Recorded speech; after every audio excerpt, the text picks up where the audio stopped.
If you ask me to name a single artist who really defines adaptability, someone who has managed to bridge that massive gap between, the absolute peak of classical British theater. The Royal Shakespeare Company, the West End. Exactly. All of that. And then on the other side, these huge global fantasy blockbusters that really define cinema today. There's only one name that comes to mind. It's the ultimate paradox, isn't it? A figure who can give this just devastatingly nuanced performance of King Lear for a few hundred people in a theater. Right. And then turn around and command armies of orcs and mutants for hundreds of millions of people all over the world. We are, of course, talking about Sir Ian Murray McKellen. A true British cultural icon. I mean, the knighthood in 1991 really cemented that, but he was already there, really. Oh, absolutely. Okay, so let's unpack this.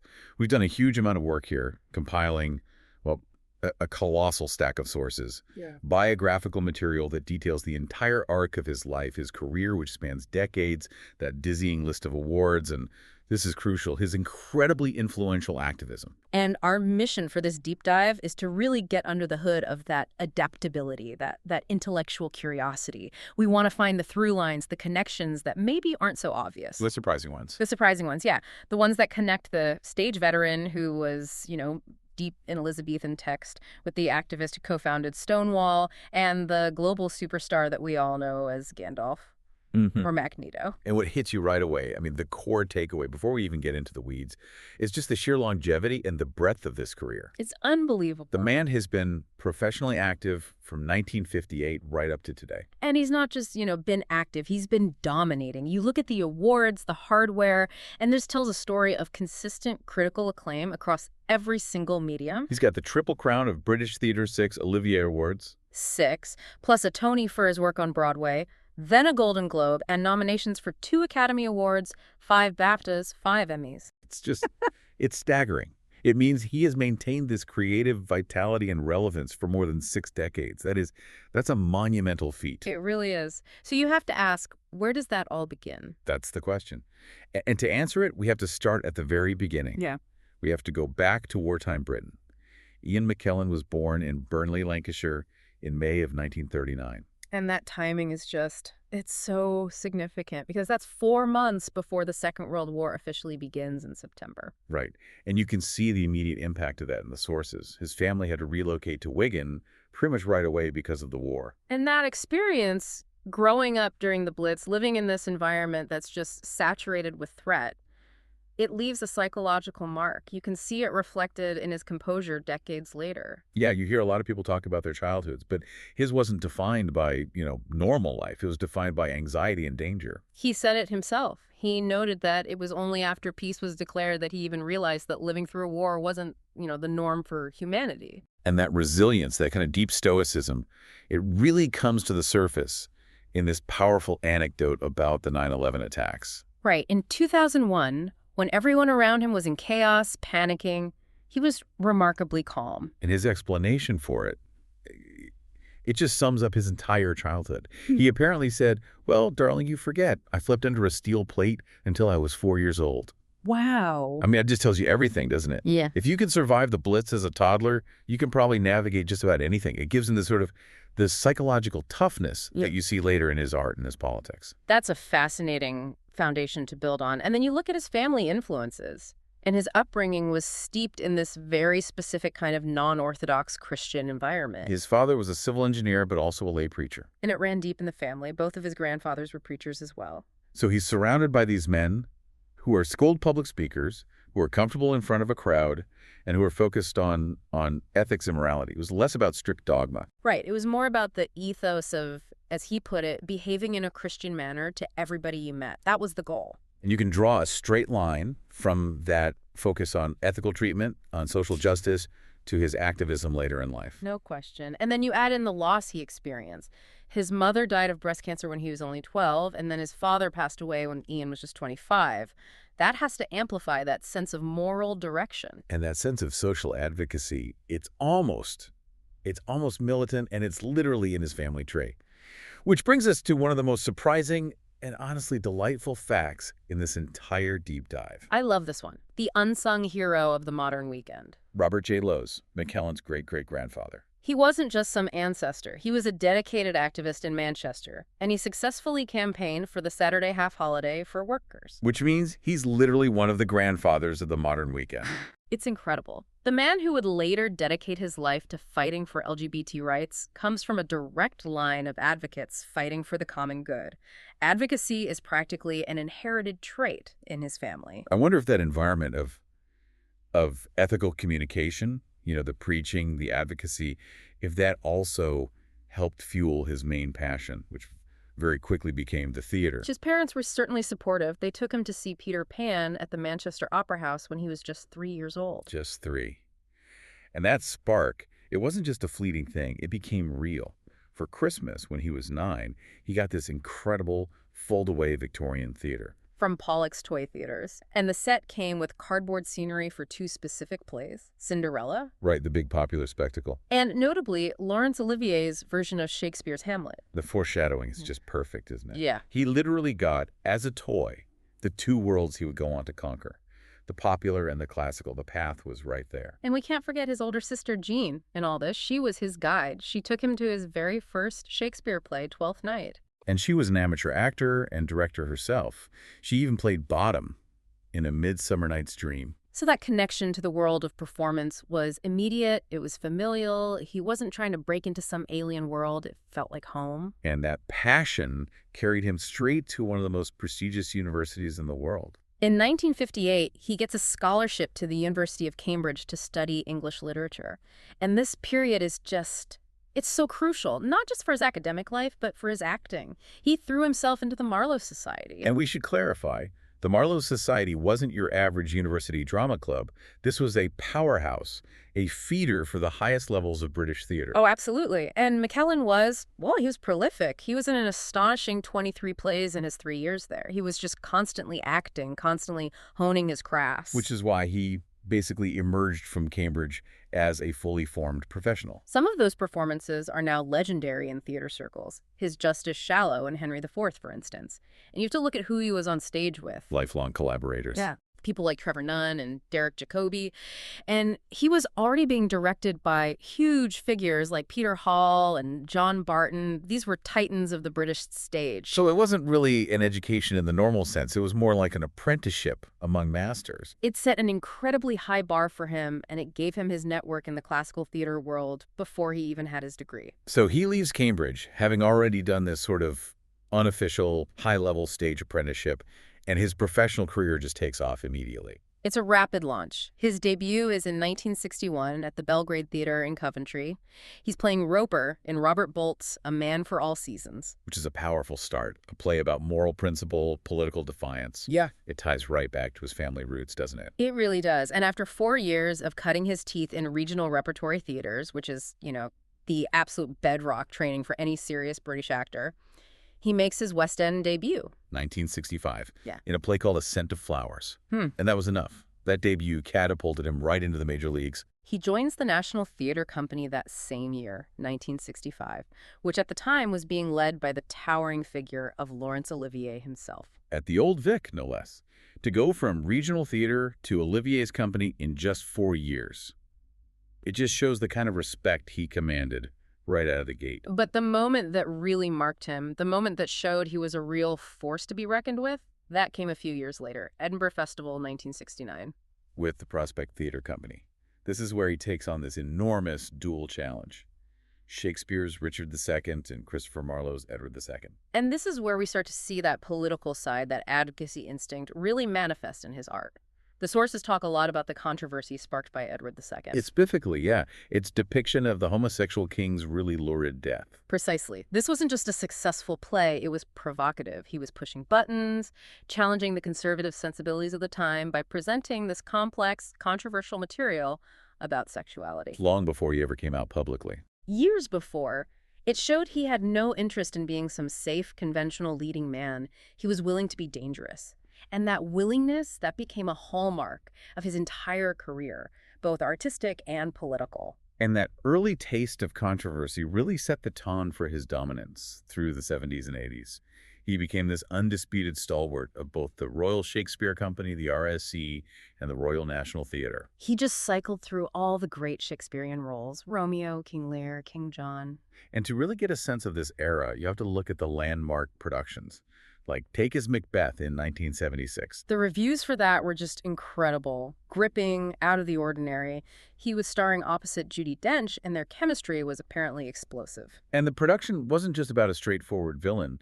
It emphasized the dark psychological breakdown of the couple. Which is so much harder to play. And then just a few years later, he completely pivots and plays Iago, the ultimate intellectual villain, in Trevor Nunn's award-winning Othello. That just shows the versatility. He can carry the tragic weight of Macbeth, and then with the same level of command, deliver the insidious, calculated menace of Iago. And the stage mastery, it eventually crossed the Atlantic.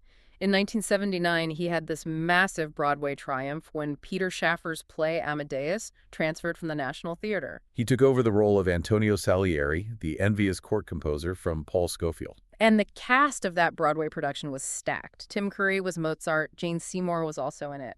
But it was McKellen's performance that just got the highest possible praise. The New York Times critic, Frank Rich, who was a huge authority, he specifically praised his depiction of Salieri's descent into madness. He said McKellen delivered dark notes of almost bone-rattling terror. He wasn't just playing a jealous man. He was playing a man losing his soul piece by piece, an intellectual just unraveling because of his resentment toward God. And that intensity won him the ultimate prize for a stage actor, the Tony Award for Best Actor in a Play in 1981. And the Tony is just one piece of the puzzle. His dominance in British theater is really quantified by his Olivier Awards. And this isn't just about collecting trophies, it's about proving he could conquer any genre. His wins span 4 decades. He wins for historical drama, for comedy like The Alchemist, and crucially, for deeply political work. You're talking about his 1979 win for Bent. Exactly. Another role that bravely tackled a controversial subject, the persecution of gay men during the Holocaust. It tied his art directly to this history of political suffering, which must have resonated so deeply with him. Absolutely, even before he came out. And then he wins again for Wild Honey in '84, and then again for his stage production of Richard III in '95. That collection. Yeah. It's just irrefutable proof. He was the preeminent stage actor of his generation long before Hollywood really came knocking. You really can't analyze Ian McKellen's career without putting his activism right at the center of the story. It's not a footnote, it's a fundamental driver. And his entire professional path takes this huge turn in the late 1980s, and it's purely out of political necessity. The sources make the catalyst absolutely crystal clear. McKellen comes out publicly as gay in 1988, and the timing was dictated by one thing. A pending piece of legislation, the controversial Section 28 of the Local Government Act 1988. And for anyone who might not be familiar, Section 28 was legislation designed to prohibit local authorities and schools from promoting homosexuality. It was a devastating, hostile law aimed at silencing any discussion of gay identity. And his coming out wasn't some, carefully managed PR campaign. It happened spontaneously.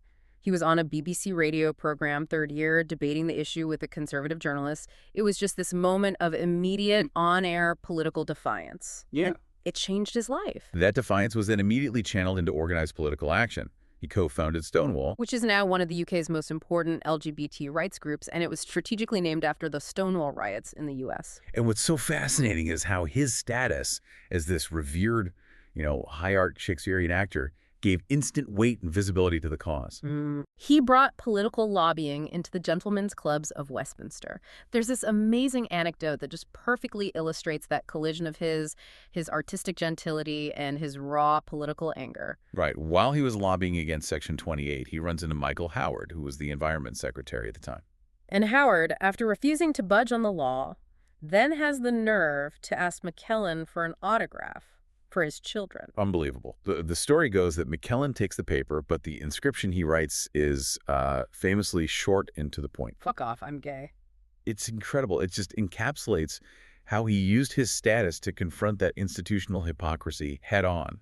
And he didn't stop there. He called the junior ministers who drafted the law the ugly sisters of a political pantomime. Framing it in theatrical terms, it's brilliant. It's devastatingly critical and easy for people to understand. And then when he was knighted in 1991, his public profile, the Knight's Crusade, as some called it, became an even more powerful tool. He understood that visibility was comfort for others. He spoke about this. He said that his public stance gave people reassurance.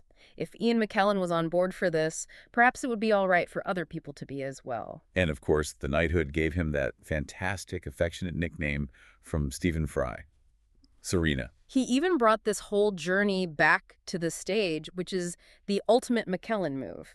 From 93 to 97, he tours his one-man show, A Night's Out, which was all about his experience of coming out. He was sharing his personal liberation with his audience.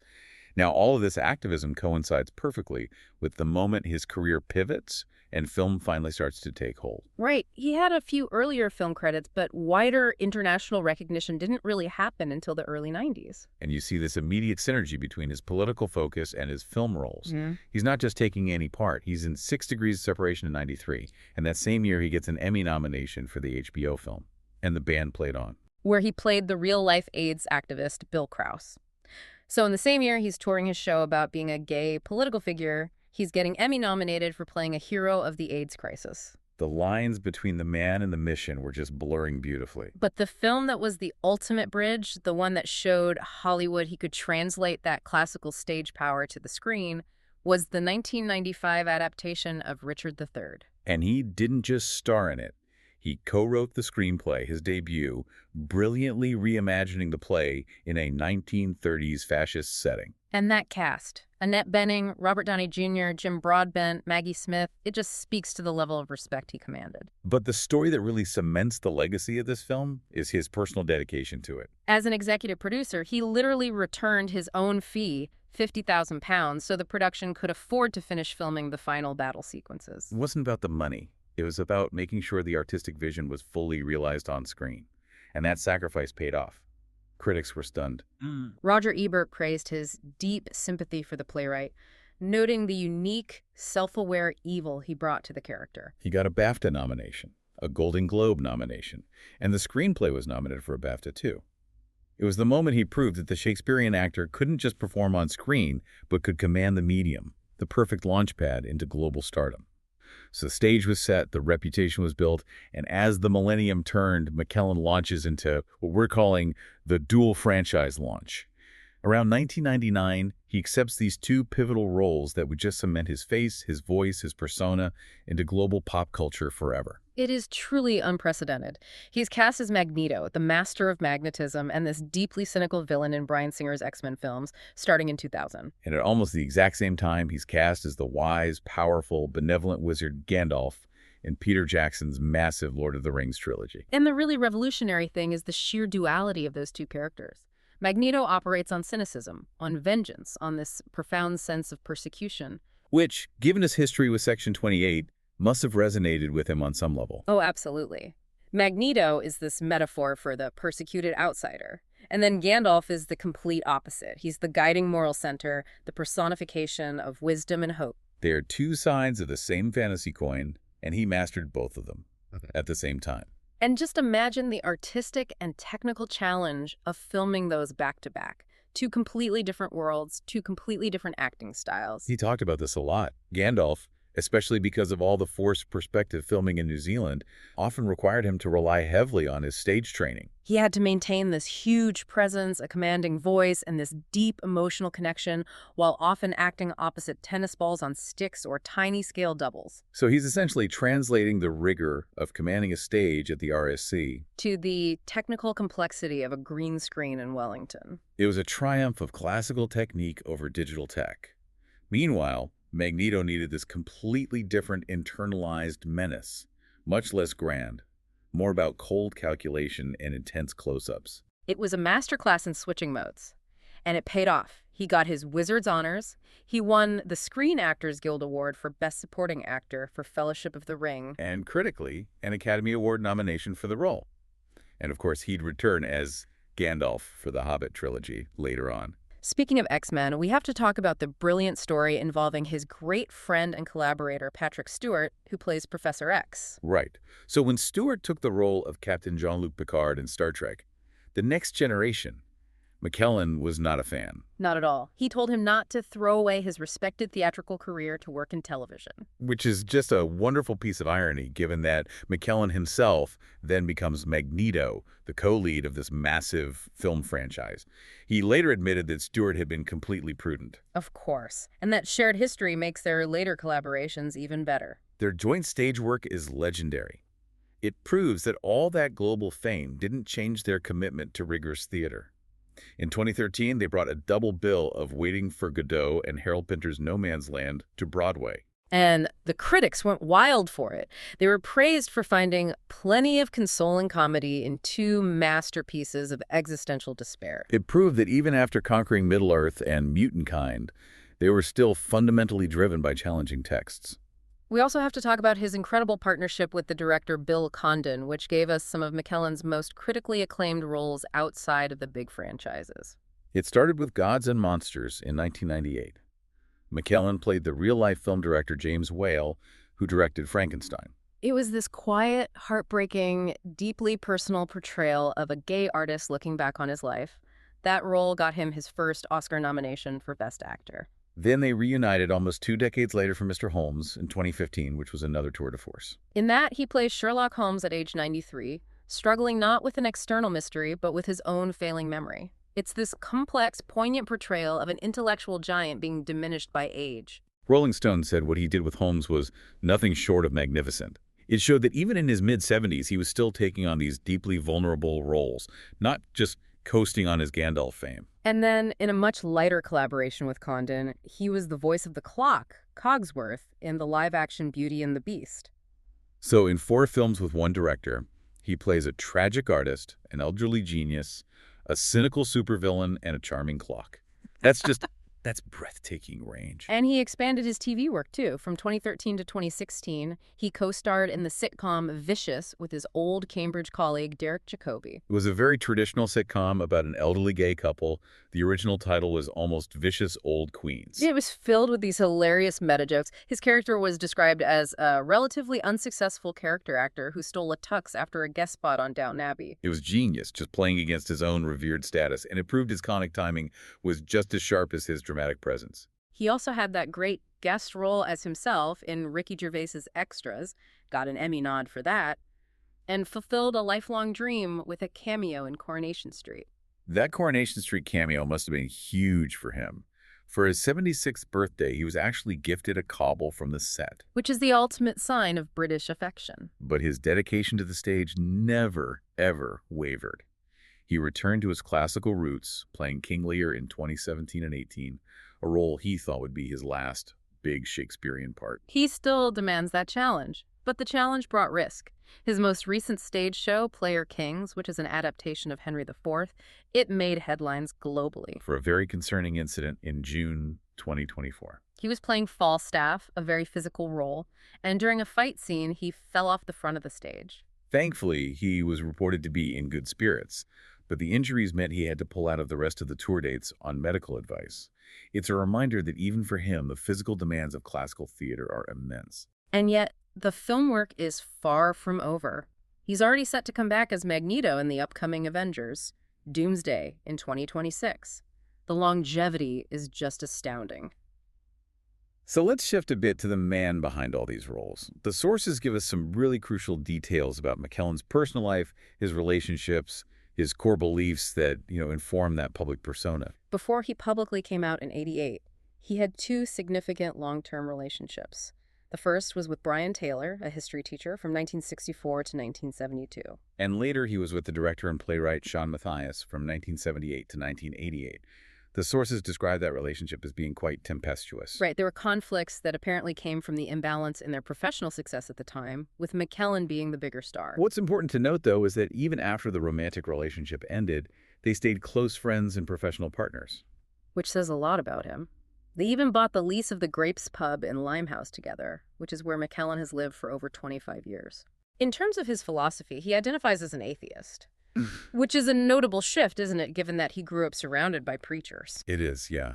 A quiet rejection of that background, maybe. But it aligns with his advocacy for universal ethics over specific dogma. And on a lighter note, he's a pescatarian. lost his appetite for meat except fish back in the late 80s. And he's been remarkably open about his health. He was diagnosed with prostate cancer in 2006, but he's always reassured the public that the condition is contained and hasn't required active treatment. That openness is just. It's perfectly in line with his lifelong commitment to visibility and transparency. And we have to talk about that beautiful moment where his personal and artistic lives intersected in the most heartwarming way. The Patrick Stewart wedding. Oh, it's the best story. In 2013, McKellen registered as a marriage officiant in Massachusetts, specifically so he could preside over the wedding of Patrick Stewart to the singer Sonny Ozell. It's such a defining anecdote of their friendship. To go through the legal process just to officiate for your friend, that demonstrates a depth of relationship that goes far beyond any on-screen partnership. Absolutely. And of course, no deep dive into the Lord of the Rings era is complete without mentioning the ultimate mark of cast commitment. The Fellowship tattoo. The Elvish number 9, written in Tolkien's Tengwar script, on his shoulder. It was this powerful, shared bonding experience with 7 other members of the Fellowship cast. And the fun detail is that John Rhys Davies, who played Gimli, he decided not to get it. But his stunt double, Brett Beatty, stepped up and got the tattoo instead. So they kept the integrity of the 9 members. McKellen later joked that getting the tattoo was more painful than childbirth, which he admitted he wouldn't know anything about. It's those quirky, humanizing details that stop him from ever feeling, too lofty despite the knighthood and the wizard robes. Yeah. And he's also embraced these incredibly unique collaborations on social media. You're talking about the unlikely friendship with ABA's Bjorn Ulvaeus. Exactly. Since 2021, these 2 cultural titans have been posting Instagram videos of themselves knitting Christmas jumpers. The image alone, Gandalf and the guy from ABA, just calmly knitting, is fantastic. And it recently went to the next level. In 2023, the 2 famous knitting brothers agreed to knit customized stage wear for Kylie Minogue's Las Vegas residency. From leading armies against Sauron to knitting pop star costumes, it just highlights this eclectic, unpredictable engagement with modern culture. He refuses to be put in a box. And finally, let's just reiterate the focus of his ongoing legacy in activism and charity. He could lobby on almost any issue, but he's been incredibly disciplined. Right. He's said he's reluctant to lobby on broader issues like nuclear weapons or capital punishment. Because he prioritizes one thing above all else: legal and social equality for gay people worldwide. That laser focus is a testament to the urgency he felt back when Section 28 was introduced. He's still a patron of numerous organizations: LGBT History Month, Oxford Pride, the Albert Kennedy Trust, which helps young, homeless LGBT people. And he takes that activism overseas. He caused a stir in Singapore when he bluntly asked an interviewer to recommend a gay bar. And the question immediately ended the program. It just shows how his visibility can make repressive regimes uncomfortable. Beyond LGBT rights, he also supports Age UK, and he famously helped fundraise for the Isaac Theatre Royal in New Zealand after the Christchurch earthquake. It was the last theatre he'd played in there, so it was deeply personal. His legacy is just one of unwavering service to his art and to his community. So we've tracked Sir Ian McKellen through this truly phenomenal arc, from a childhood shaped by the Bliths, through his brilliance at Cambridge, his decades dominating the classical stage, to this improbable, glorious transition into a global film icon. And the through-line, the central thesis, has to be this extraordinary adaptability. Moving so seamlessly from the high theatricality of Richard III and King Lear to the epic fantasy of Gandalf and the stylized menace of Magneto. And his career really forces you to ask a question about the hierarchy of art. What does his dedication to constantly going back to the classical, stadium-playing Lear or Hamlet again and again, and recently Falstaff, what does that tell us about the relationship between stage mastery and global stardom? It's a fascinating question.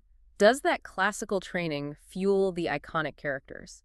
Does it give Gandalf and Magneto the depth and the gravitas to feel like real people instead of just cartoon figures? Or is it the other way around? Yeah. Does the enormous commercial freedom, the financial stability that comes from playing those iconic characters? Does that give him the artistic and financial space to return to the more demanding, less profitable, but maybe more creatively fulfilling work, like doing Beckett and Pinter with Patrick Stewart? The sheer length of his career, from A Man for All Seasons in 1961 all the way up to reprising Magneto in 2026, it suggests that for McKellen, the two worlds are just. They're fundamentally inseparable. Right. The global stage gives him the freedom and the visibility, and the classical stage gives him the soul, the discipline, the foundation. His mastery isn't about choosing one, it's about commanding both at the same time. And I think the final thought to leave you with is this. His activism proves he used the power he acquired, the knighthood, the global fame, not just for himself or his art, but to create a safer, more visible world for others. So if an actor's greatest work is about embodying truth, how much did the necessity for him to live his personal truth shape his artistic ability to fully embody these complex, conflicted characters like Richard III and Magneto, who are always fighting against the established order, something to mull over as you watch whatever he does next?